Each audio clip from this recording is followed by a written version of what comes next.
Hello, you wonderful people, and welcome to another episode of Not Too Comic Book. This being a show where I talk about TV shows that are adaptations of comic books. For today's episode, I'm going to talk about the latest episode of Agents of S.H.I.E.L.D. So starting off, we had the return of the ghost lady. I felt really bad for that dad who got possessed at the beginning, but we also ended up finding out that there's more than one. It seems like they're not just ghosts. Obviously, you knew it was going to be more than that, but the fact is they seem to have been part of some failed experiment, not necessarily of their own volition. It did seem like maybe there were scientists that got caught up in something. It seems like the main lady had a big part to do with it because the others kind of blame her, connected to some kind of book and the person they're looking for, because apparently, for them, they've been locked up in those boxes, so they don't know how much time has passed. It's like, oh, a couple hours, and she had to inform the others. It's like, no, it's been years. Excuse me, I did like that we had that one dude that couldn't talk, and one of the ghost guys was like, okay, he's got it the worst, just because he's just, like, you see the mannerisms of him, like, screaming at the top of his lungs, but he can't say anything. They are looking for someone to kind of help them reverse this, particularly looking for, like, said book I was saying that was involved.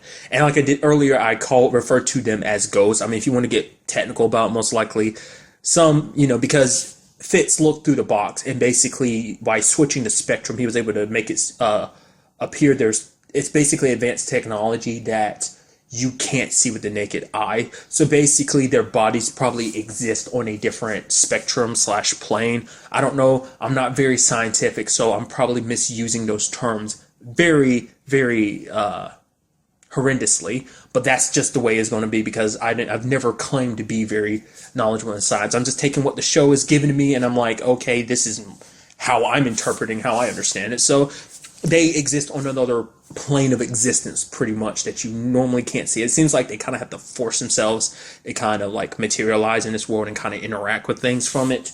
Especially because the first guy, like, his hand was kind of faded first when he first came out, and he kind of focused, and his hand was, materialized completely. I mean, at least in their form, materialized.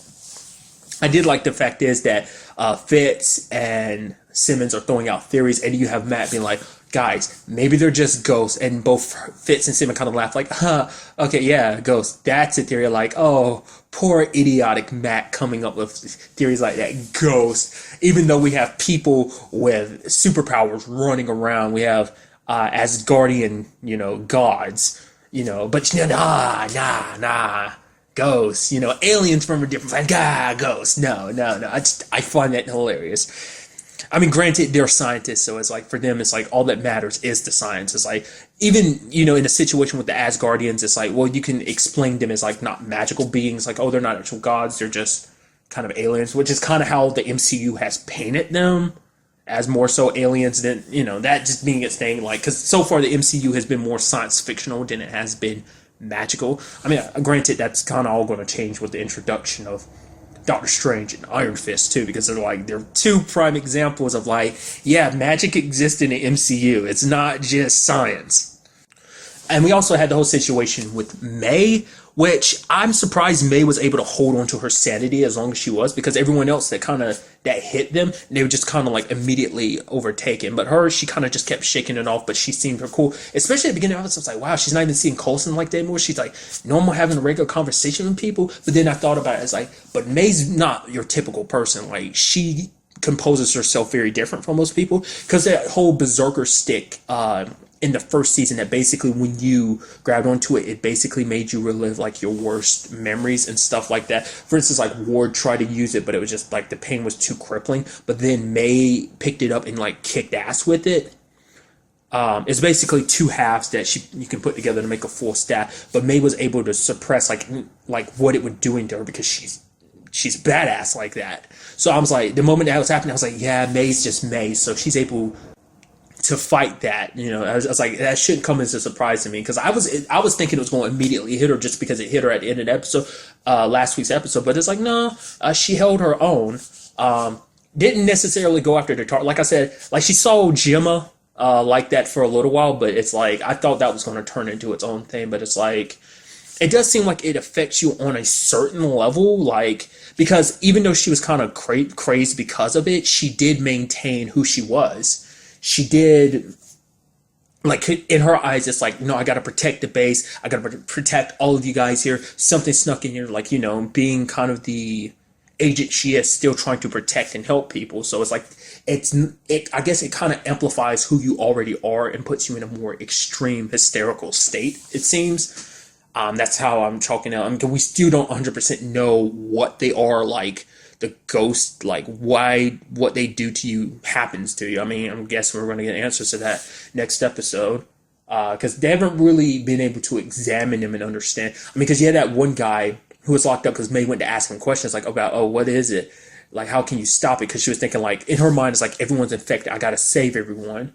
But basically, it's like, there's no saving. And he starts smashing his own head against the, like, door, just trying to kill himself. So it's kind of like, there's, I don't know, like, I'm very curious to know what they are, what that whole thing is about. And then also the fact is we got our first introduction to the new director. His name's Jeffries. Not what I was kind of expecting. Expecting a more like authoritative kind of bit of a douchebag, which he didn't come off that way. He was just very like all smiles and charm and just like, oh, Coulson, I was expecting, come in, May, sit down. And like, let's talk. He's like trying to explain it. He's like, you don't have to explain anything, Coulson. I understand. He's like, well, I had this whole speech ready and everything. So like I said, from the very beginning, I was like, oh, he seems very charming. It seems like a very nice guy, but I'm like, he hides behind those smiles, don't he? He pretends to kind of be like, oh, buddy with you, but he's got his own, like, you can just tell. It's like, like there's just something about him I didn't immediately trust. I mean, even without, because what you got was a different perspective than you got because like everyone else is like, oh, how can you trust this new guy? Like, oh, he must seem like a very strict, untrustworthy person with this whole system. But it's like, he's like a fun-loving guy. Everything's cool. He's like, oh, you broke the rules a little bit, but it's okay, Coulson. I understand why you did it because Daisy's part of your team. And side note, something I just thought about this episode. I had to add it in because I remember I added it in my notes. The fact is he hasn't referred to her as Sky yet, so that's very interesting. He has continuously recognized her as Daisy because that's something someone had brought up last season. Because that was kind of its own thing, like the whole Ward situation. About the fact is that he referred to Daisy as Sky. I mean, specifically Hive. I don't know why I said Hyde. Hive referred to her as Sky because that's what Ward knew her as. But that was kind of the constant joke during season 3. It's like Coulson would always refer to Daisy as Sky. He'd slip up a lot of time. No one else had trouble but him. But it's like so far he hasn't slipped up and called her Sky. He has 100% of the time called her Daisy. So I thought that was kind of interesting and just kind of stuck out in my mind.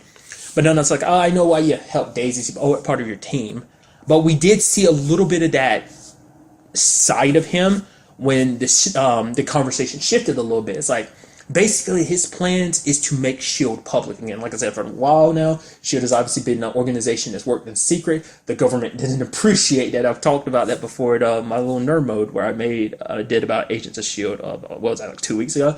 But they didn't appreciate that. So now he wants to kind of rebrand S.H.I.E.L.D. and make it more government friendly, especially with everything going on with the Accords. Kind of everything kind of being set by government standards in this sense of things. And he's basically like, S.H.I.E.L.D's going to go public soon. Daisy's going to kind of ruin that image by doing what she's doing, being Quake and everything, robbing banks, even though she's really just trying to hurt the watchdogs. And, you have Coulson trying to say, like, she's not a hindrance, she's not a bad person, like she's not something you have to worry about. That's why, because the order was to take Daisy in, dead or alive. That didn't really come on this episode, but I vividly remember that last episode. So, but it seems like that's his main reason for it, because it's like, I'm trying to bring S.H.I.E.L.D. back into the light. But we also found out something very interesting about the director is he seems to be an enhanced person. Granted, we don't know what his full abilities are. He seems, closest person I can compare him to, seems very Luke Cage-esque with what his powers are. Super straight, kind of invulnerability to a certain degree that we've seen, because he had May punching him and he was just standing there like it was nothing, and then she like whacked him with that pipe or whatever it is she picked up and did nothing. He lifted her up with one hand, slammed her against the brick and knocked her out. So That was kind of a surprise. Like, oh, dude, you're an Inhuman. That's crazy. There's not really a difference between an enhanced person and a inhuman, is there? I mean, because I get it with everything being what it is, the whole Fox Marvel situation. It's like, you can't exactly use the word mutant. That's kind of one of the big reasons why they've been pushing Inhumans, which I appreciate because I knew next to nothing about the Inhumans. I guess that's kind of Marvel's way of getting around the fact that it's like, oh, we don't really have the rights to that said word, mutant. So they kind of had to find ways around it. Part of me thinks that's one of the reasons why they chose Ghost Rider, because Ghost Rider is not really an Inhuman or a mutant. He's one of those people that kind of falls into that category of something else. I mean, because it does kind of make you think, like, what are they going to what they still haven't classified what they count Spider-Man as. Is he going to be in the MCU? Is he going to be referred to as an Inhuman? I mean, because Inhumans haven't really been added to the MCU. I mean, like I said, the whole Inhumans movie was originally supposed to be on a slate, but now it's like, nope. Agents of S.H.I.E.L.D. has kind of become the quote unquote Inhumans show. So you see what I mean?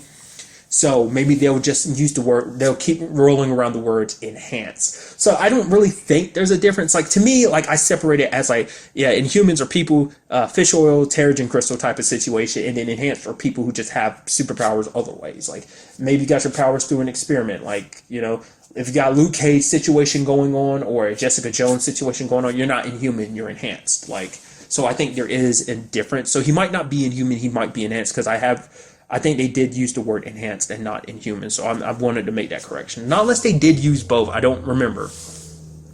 I know why I'm thinking, inhuman, because it did come up this episode, but I'll get to that in a second. But the fact of the matter is, it does seem like there is more to this whole situation about Coulson stepping down as director.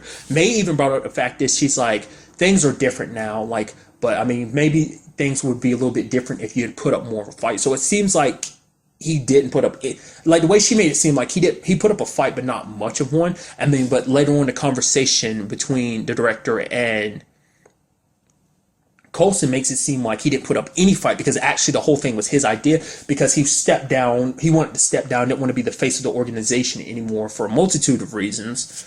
Maybe a lot of it has to do with last season. Basically, maybe it was just kind of like, I think it's also because of the whole Ward situation. That's what I'm kind of taking it as, because he went out of his way to go after Ward. He was fueled by vengeance, and that led to catastrophic effects. It led to Hive becoming a thing and coming to this world. So I think that played a role in it. I mean, he did say a multitude of other reasons, but I feel like he felt like being in that position he didn't have the right to be fueled by vengeance. He couldn't be going out on a vendetta as the director. So, you kind of have to compartmentalize with that job, because you can't become too emotional. And he got emotional, so maybe that's a big reason why he stepped down. So, but it was like the plan was to put a Inhuman in, or like someone enhanced in that position, to kind of show like, oh, S.H.I.E.L.D. is, more so enhanced and inhuman friendly. I guess that was kind of the point, to kind of set an example of like, this is a very different S.H.I.E.L.D. We're not here locking up Inhumans.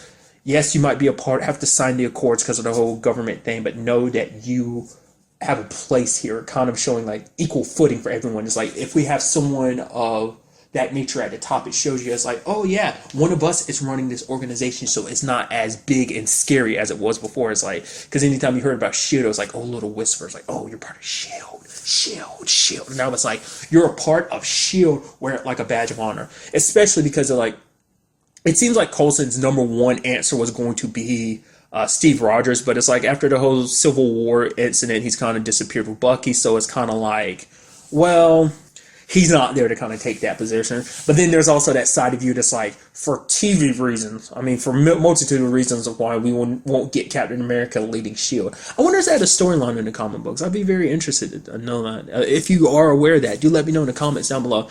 Most likely by the time I finish this, I might end up looking it up myself. I mean, really, it depends on whether I get lazy or not. But, yeah.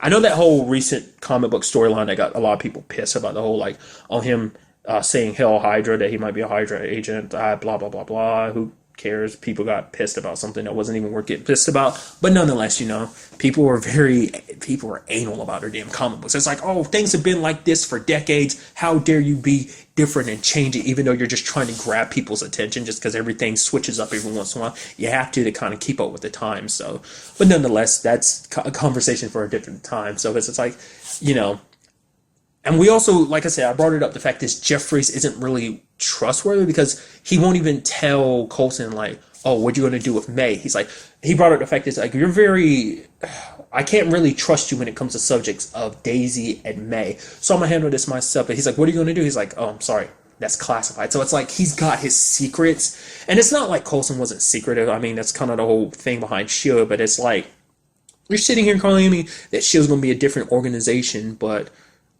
it's someone that's important to him. Like, it's not like you're even listening to his suggestions. So I feel very bad for May. She's sitting there tied, strapped down to, being shipped off somewhere that we just don't know where. So I'm very curious where that's going to go. And also we had kind of a more proper introduction to Robbie Reyes, which, granted, I already kind of got spoiled on what his name was because I have been watching a video. I didn't watch the video, but I scrolled past it as part of my subscriptions that, what was it? I think it was SourceFed Nerd did a video about, Ghost Rider, Robert Reyes. And because in the last episode, he said his name was Robert, and I was like, oh, that's obviously an alias. I'm curious what his name is. And I saw his name is Robbie. I'm like, oh, so he wasn't lying. His name is Robert. That's kind of interesting.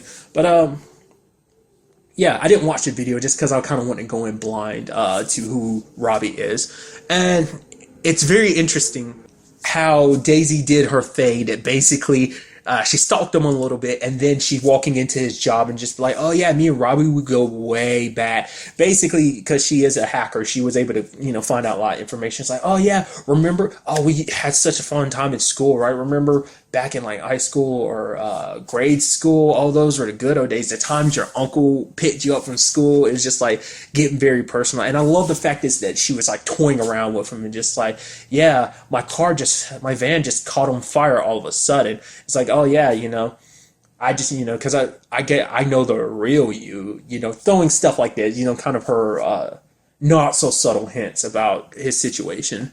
I did kind of like the conversation of like, yo, like, you're an inhuman, you shouldn't be doing stuff like this, I can help you. He's like, I'm not an inhuman. She's like, no, I get it. This is something new to you. You actually think, like, it's like, no. I mean, she's kind of got it now. That's like, yeah, he's not an inhuman. He's something else. Because in Robbie's eyes, he's like, he wanted vengeance and he sold his soul. And that's how the writer ended up possessing him.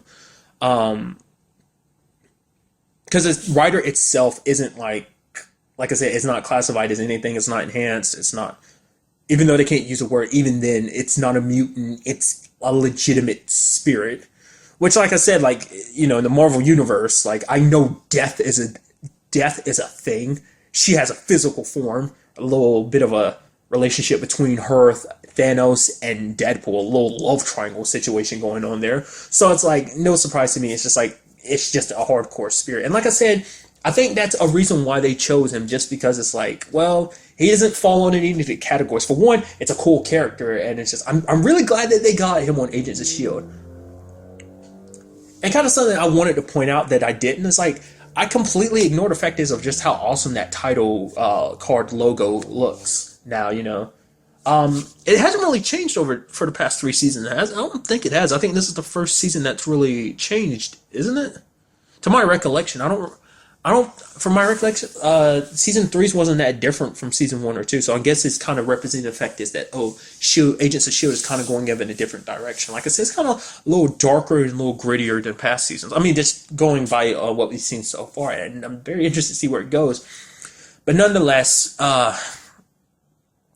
there's that whole situation where Robbie ended up saving Mac and Fitz from that guy who was basically trying to blow up the place because he's like, nope, I don't want any memories left of this place. After basically it took away our lives and all this stuff, it left us in this state. It's like, nope, screw this place, I'm destroying it. The others were saying no because basically it was connected to them possibly getting their bodies back, yada yada yada. So he basically locked Mac in. He was going to let the place explode, but then Robbie grabbed him and then used what I consider, isn't it called the penance stare? stared him down and just like burned him, which is like, it was just very interesting when you get to see that. He's just like, I don't think, makes you wonder, is there any other way to fight them? Because like they don't have physical bodies. Max swinging around his shotgun axe, that's not doing anything. Fired his shotgun axe, that doesn't do anything. So, like I said, I brought it up earlier, but I'm still curious, like, what is it exactly they do to you when they like possess you or touch you and just screw with your mind?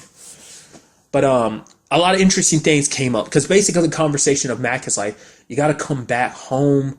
We miss you. You're up here rolling with this murderer. She's like, I'm not rolling with him. I'm handling things on my own, you know, because even she's like, well, maybe the guys that he's done that to deserve it. And she's like, oh, is that what you really think now? It's not what she was thinking before, but you know, the game has kind of changed because for her, she's living every day kind of waiting for death. Like we saw that last episode, Robbie saw it and he was just kind of like, you know, he wanted an excuse to kill her because he was like, first he had to look through her to find out if she was a good person or not, which he ended up finding a picture of Lincoln, but I'll get to that in a second. But he obviously could tell, he's like, you're doing all these good things trying to be the good girl because you're trying to make penance for something that went wrong. Me, I'm out for vengeance. Makes you wonder what went down. It had to be something family related. I feel like it might be related to his brother. The reason why his brother's paralyzed, it might be connected to that. Or that might just be a whole thing all on its own. But, you know, the reason why he called upon the spirit of vengeance and, you know, selling his soul to the devil because he wanted that power to get revenge for whatever reasons. But nonetheless, well, and since we're speaking of that, like, I wonder how much of a more recent development is being the writer. You know, because it's like you'd feel like there might be like it is a more recent thing, so he can't have been the writer for too long. But nonetheless, the point I'm trying to get across is the fact is that Robbie was like, you know what, I'll find something that proves that you're guilty, then I'll grant your wish. You know, because obviously you want death. You're sitting here saying like you're not afraid to die. It's pretty obvious you want to die. It's like, you know, and it still begs the question of what was so bad that Daisy feels like she can't, that she has to do a whole bunch of good to make up for it. And why is it that she won't go back to S.H.I.E.L.D? The people, there's like a family to her. I mean, and that was kind of the thing. It's like Fitz, like Mac is like willing to like, no, come on, talk to us, Daisy. But Fitz is like, no, screw that. She turned her back on us. He's like, she acts like, yes, something bad happened to you, but something bad happened to all of us, yet we're still here together. You turned your back on us and left. We're a family, and rather than dealing with her pain with them, relying on them to be there for her, to be her support, she turned her back on them and left. And it's like, Fitz can't forgive her for that, like for turning her back on their family. And my question, and I was talking about the fact that she has a picture of Lincoln. Now, is it because of the whole situation that went down with Lincoln? Or is it that plus a combination of what went down in that 6 months we didn't see? Like the same thing as the reason, could it also be connected to why Coulson stepped down? Like I said, the whole Hive situation, Ward situation might be one of the many reasons, but like he said, many reasons why he chose to step down. So maybe that plays a role in it too, and it's just kind of like, you see Daisy kind of feeling guilty about it. So I was like, I don't know whether it's just that or is there more to it than that? I don't know. I also had Mac finding out, it's like, oh, Yo-Yo's been helping you out, stealing meds to kind of deal with your whole, you know, fracturing your arms situation. So that was kind of disheartening. It's just when you look at the team is so broken apart. Like, it's not necessarily the well-oiled machine it once was. And it's just kind of like, it just seems like they're not the family they were, like, you know, in previous seasons that, you know, they eventually got to. It seems like they're just kind of like broken. Like Daisy's not there. They're split up, kind of working in different sectors. They see each other, but it's not like they work together like they used to. Because even Coulson said it himself, like, things have changed. That basically being gone, like, what was it, the Zephyr? He said for him it felt more like home than it did being there at the base. So I do really hope that soon we do get those answers of like what went down. Like, I'm so curious as of like what was so bad that Daisy felt the need to kind of run away and just do things all on her own. Like, is it 100? I mean, maybe it is 100% about the whole Lincoln situation. About the fact is that, you know, He sacrificed himself for them all, and it played out that way. Or, like I said, something that happened in that 6 minutes combined with the whole Lincoln thing. All I know is at the very end of the episode, we have Quake and the writer joining forces, because he basically is saying, Robbie said that he thinks all the stuff that's going down, basically the gangs coming together, the watchdogs working together, all that is connected to him. How so? I don't know. Maybe whatever it is connected to why he became the writer. Like I said, still got to find out about those whole ghost people situation. Like I said, I know they're not ghosts, but we're going to refer to them as ghosts until we get proper names. Which at that time I'll most likely forget their proper names and just go back to referring to them as ghosts. It's like, oh yeah, Ghost Guy number 1 and Ghost Guy number 2 and Ghost Lady. That's just going to be their names when I ultimately forget and don't pick up their names. So it's going to be very interesting to see where things go. Sadly, there's no episode next week. But there will be one after that, so just kind of keep that in mind. October 11th is the next episode, so letting you know that ahead of time. But that's really all I want to talk about in this episode. Till the next time we meet, be happy, be safe, live life to the fullest, and enjoy it. Good day and goodbye.